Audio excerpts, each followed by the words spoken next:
science and research are really important, but where do we get that connection, right? If we have all the money in the world, we can change our cities drastically. We can put in different growing straits and different growing medians to make it better. That's great. That's not the world I live in. I don't have that, right? So how do we change it? This right here was the office that I used to work in, and these were all of this was planted in 2010. We use silvicells, so there are these pavement, suspended pavement. This is soil that was not native to the site, that was premier soil that was brought in. There was a water tank underneath.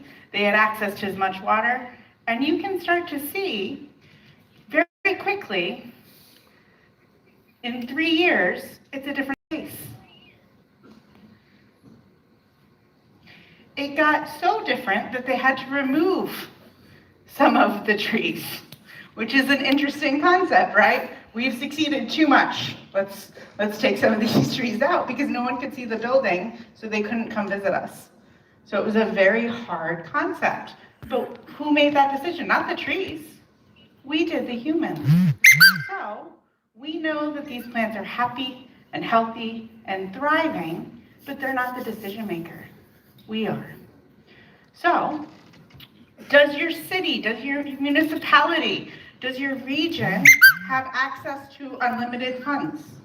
Because if you do, build a new city. Start over, start from scratch, think about the trees, plan the trees. But the problem is, I don't know many places that can do that. We have to think about things differently. So the thing I always think about, and I always try to connect, my job is to connect people with trees, is how do you want to live? Do you want to live in a gray city that has devoid of nature, that nature is a museum you go to, that on occasion you go to a place that is green? Or do you want to live in a green city where people can enjoy things around them?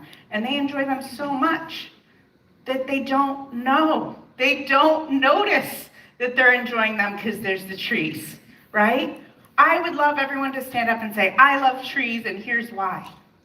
It's equally okay if they enjoy it and don't recognize it. Because when it goes away, then they can start to connect and advocate for it. So, what is the biggest threat to urban trees?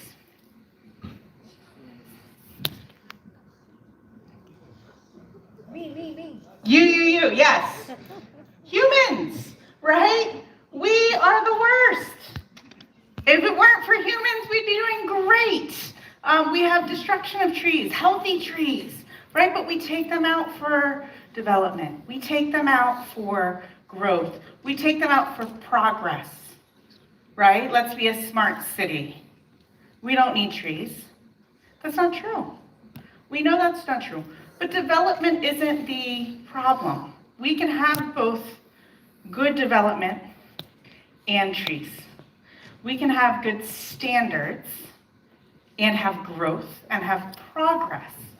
The way that we get there is we have to have policies to ensure that we have green development and smart growth, right?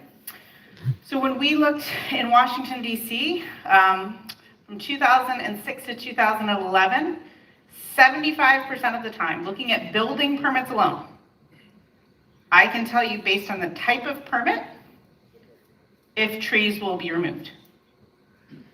Meaning, I'm putting on a new porch. I have new upgraded plumbing, right? Or I'm going to take out this whole forest and remove everything. We know that that's the case, but we can predict that. We know what's happening. So if we can predict that, then we can work with our planning department to go in and say, if you have 200 different types of permits, this 125, we need to talk about first. We need to talk about the implications to trees first, not after the fact. Because once the tree's removed, there's fines, there's penalties, but that's not enough.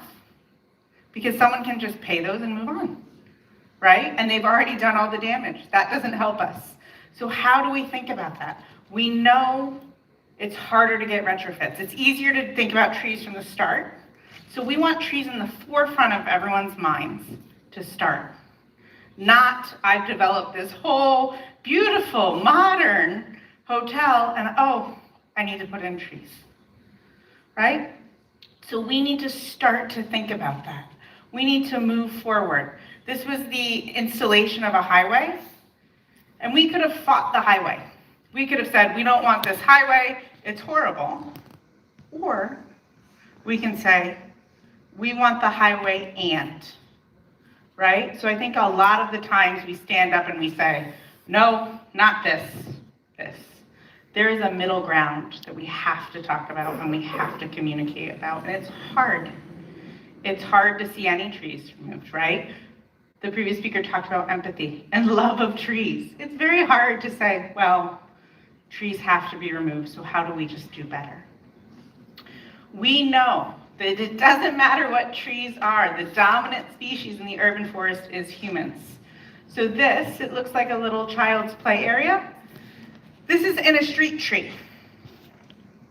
The children around it decided to adopt it and make it their own rodeo.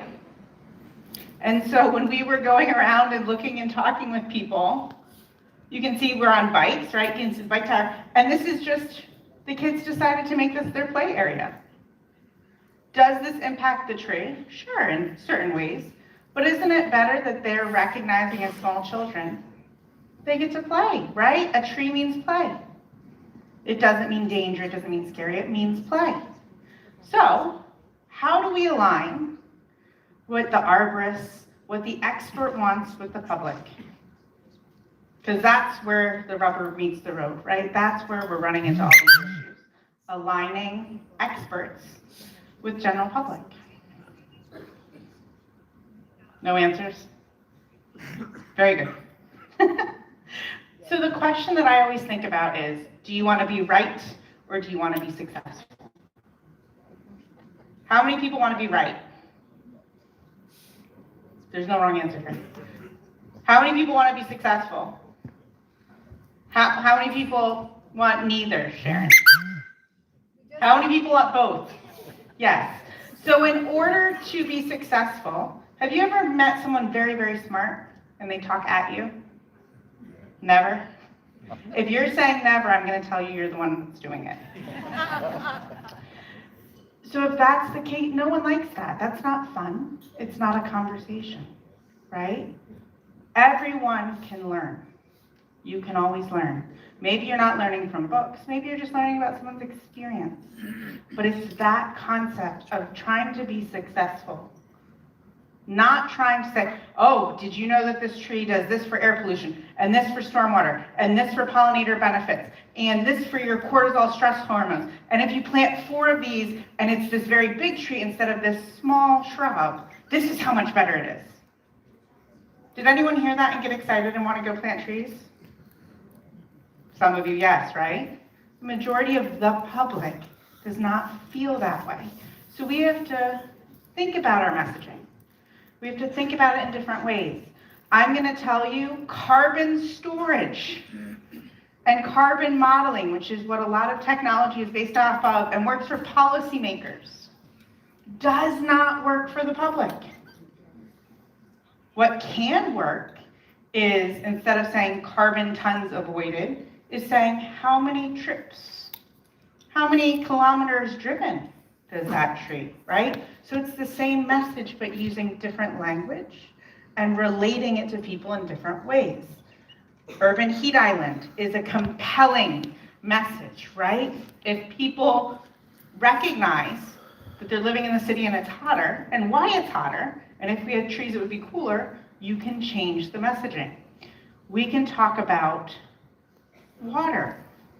I live in Sacramento, California. It is a Mediterranean climate. That is not where I grew up. I grew up in a more temperate forest where it rained all the time. It only rains for 3 months a year where I live now. I am a scientist. I am relatively smart. People told me it only rains for 3 months a year. I didn't understand it until I experienced it. I kept going, oh, it's very sunny. This is beautiful. Oh, it's very sunny, it never rains. Oh, and it would just get hotter and hotter and hotter. Because even though you told me those facts, and I believe in facts and I believe in the science, I didn't understand what it felt like. So we need to think about, what does it feel like and how do you motivate people to move, right? This is actually here in Mumbai. Would this be smart design? Maybe yes, maybe no. But we have a tree that is in the restaurant, the restaurant is designed around. I wouldn't have noticed that. But that tree is probably really beneficial for everyone in the area. As an outsider, I came in and I went, is that safe? But that tree means a lot to a lot of people, right? It creates a sense of place and a sense of community. We can start to think about how community is thought of. We have a shade structure here for people waiting for the bus, and we have a tree that's leaning on it. Is that safe? No. Will the shade structure stop it if the tree falls more? Probably. But it hasn't been removed. Because if it were removed, do you think it would get replaced? No, right? So that's a decision, that's a policy decision. We need to care and advocate for trees, and sometimes it goes against our better nature. Sometimes creating that connection is more important, right? So we need to start thinking about trees are fundamental infrastructure and. So what I talk about a lot in my work is trees create livable, meaning they help us breathe, they help with water, they help with heat, livable cities. And they also create lovable cities. They create a connection for us, like art, right? Like flowers. Do I need flowers to live? Maybe. No, not really. But it draws on an inherent connection. So we talk about this livable versus this lovable. This tree in this construction pit is in a very, very, very high-end development. It looks like it's trash. It is so thought about and cared for so little in the development project that it's just a collection for rubbish. That doesn't help create that inherent connection for trees. So what we want and what we're creating is this idea that nature needs to be demanded by everyone. Not just, I like nature, I demand it. I don't want to be in an area without it. It is not a destination, it is part of my life. When I'm waiting under a bus stop, I want shade. When I'm walking, I want to be on a shaded street. I use a bicycle to get pretty much everywhere. When I'm biking, I will go 2.5 miles out of my way to be in the shade. I'm not the only one. Everyone does it. They're not drawing that connection, right? So we need to start thinking about that. We need to think about the infrastructure, and these trees don't just get there overnight. If they did, our jobs would be really easy. It'd be lovely. We would all just be sitting with our feet up, enjoying a nice time. It takes policy. It takes lots and lots of work to get there, right? And despite their countless benefits, sometimes it's okay that people just feel connected to trees because they're pretty. That's okay. We don't need to say, well, do you know what else they do? Here are the other 15 benefits. We want to recognize that trees can be beautiful, that they make a difference in our lives. So what we do at my organization is we message on the whole life cycle of the tree. So we have acorns, oak trees that we go and harvest. We have people hike and have acorns. We grow those out into trees. We plant those trees with school-age children. We have anyone in our area can get up to 10 free trees that an arborist has seeded. We work with the community. We work for the community. We do education, we do outreach events, we do all of these things. And then when a tree has to come down, we have a mill and a kiln. They're very expensive, they're a lot of work, but we believe that no matter what, even if you don't like trees or you never think about trees, somewhere, every day, you touch a tree. Wood is in your life every day. So how do we draw that connection? So it's not just we're inspiring future generations, right? We're thinking about kids and doing this for children. We're still living, we need to do it for us too. We can't just rely on future generations. We have to rely on us and past generations. We have to motivate. So we have different things to get people out. We have just meetups where we're going to parks and we'll talk about trees and do tree walks. But sometimes it's as simple as having a picnic, just sitting and enjoying trees, doing book clubs. We have artists that we'll meet up with just to introduce nature. And we're not saying it's a nature first. We're saying it's nature for all. Everyone needs that in their lives. The problem is that if I go into some communities that I'm not from, why am I telling them what to do? That doesn't go over well ever. So we create and we make sure that we're getting messages and sitting with communities. We will spend years going to community meetings in which we don't talk. We don't tell the community what our programs are because we're not trusted in that community yet. It takes a lot of time to show up before you develop trust. And trust is developed very slow and lost very, very quickly. So if you don't develop that trust, and then you come in and you say, I'm from the Sacramento Tree Foundation, how can I help? Here's the 5 species that you need. And you learn that that person doesn't like trees, or really just, they're a gardener. And they'd like to have some fruit trees. And you're saying, no, you need these big trees. You just lost everything. And this is all done one person, one community at a time. It's not just, our work is never done. It's really great because it means we always have more to do, but our work is never done, right? So how do we get there? How do we make sure that we have green cities? How do we make sure that we have green communities and green energy and places for people to live?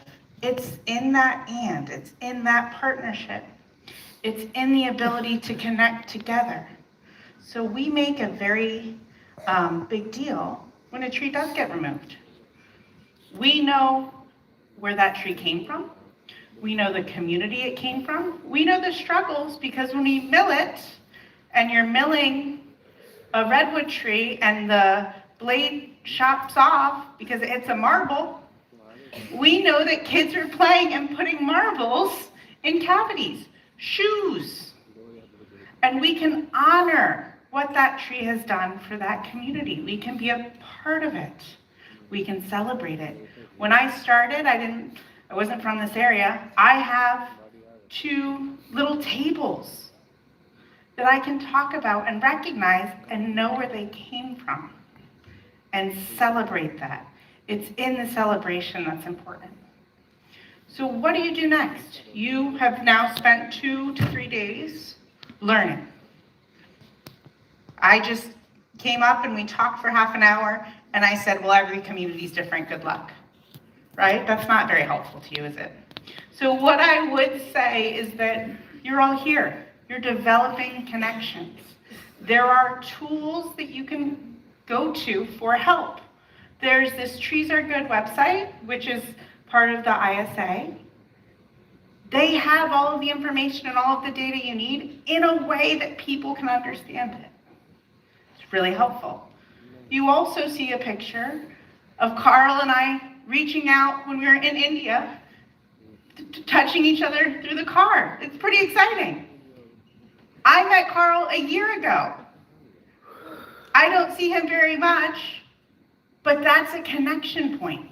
So everyone that's here, that's a new network. That's a way to talk to people to say, hey, I'm struggling with this. Have you ever experienced that? How can we help? So really it's creating a community of partnership to think about. And with that, thank you so much. Thank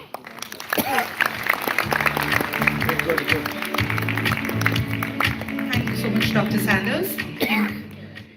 It was interesting, it was heartening rather to note that development and trees don't have to be mutually exclusive as long as we can just figure how to integrate them in the plan in the first place. I'd like you to take your seat in the audience now.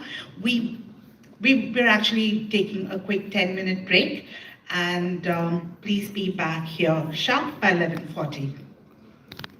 And I do mean sharp by 11:40.